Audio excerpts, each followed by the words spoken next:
الحمدللہ حمدن کثیرا طیبا مبارکا فیہ۔ Welcome to channel روحانی پرواز۔ روحانی پرواز میں ایک نئے وظیفے کے ساتھ آج ہم آپ کو ایک دفعہ پھر سے خوش آمدید کہتے ہیں۔ آج کا وظیفہ، آج کا نورانی عمل، نگاہ تیز کرنے کا، نظر کی کمزوری ختم کرنے کا، یہ مجرب، یہ نایاب عمل ہے۔ مطلب یہ کہ آپ کی نگاہ کمزور ہو چکی ہو، آنکھوں میں نظر کی کمزوری پیدا ہو چکی ہو، تو اس کو ختم کرنے کا یہ نورانی عمل آپ کی خدمت میں پیش کر رہا ہوں۔ اس سے پہلے کہ یہ وظیفہ اور اس کا طریقہ آپ کی خدمت میں پیش کروں، آپ ہمارے چینل روحانی پرواز کو ویڈیو کے نیچے ریڈ بٹن پہ کلک کر کے سبسکرائب کیجئے تاکہ ہماری ہر ویڈیو کی اپڈیٹ سب سے پہلے آپ کو ملے اور آپ ہماری تمام تر اسلامی روحانی ویڈیوز سے فائدہ اٹھا سکیں۔ اب میں اپنے نورانی عمل کی طرف آتا ہوں، نگاہ تیز کرنے کا نورانی عمل، نگاہ تیز کرنے کا قرآنی عمل، نظر کی کمزوری دور کرنے کا نورانی عمل قرآن کریم سے۔ قرآنی عمل سورۃ قاف آیت نمبر 22، سورۃ القاف آیت نمبر 22، پارہ نمبر 26، آیت مبارکہ کی تلاوت کر رہا ہوں۔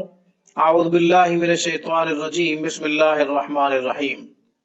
فکشفنا عنک غطاءک فبصرک اليوم حدید، فکشفنا عنک غطاءک فبصرک اليوم حدید۔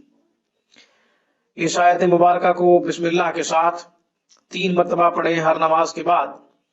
شہادت کی انگلی پہ دم کریں اور شہادت کی انگلی اپنی آنکھوں پہ پھیر لیں۔ ایک طریقہ تو یہ ہے۔ دوسرا طریقہ یہ ہے کہ 41 دفعہ پڑھ کر یہ آیت مبارکہ سرمے پہ دم کر لیں، اس کے بعد سرما آنکھوں میں ڈالا کریں۔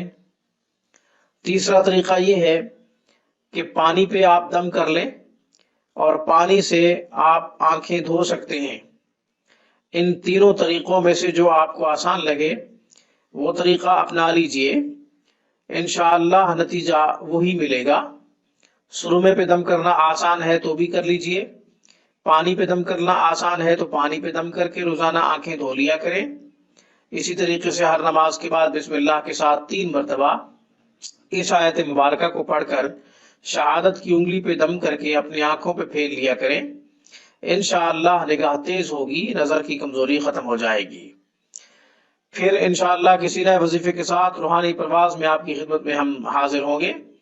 اس وقت تک کے لیے روحانی پرواز کی طرف سے مجھے اجازت دیجیے۔ السلام علیکم ورحمۃ اللہ وبرکاتہ۔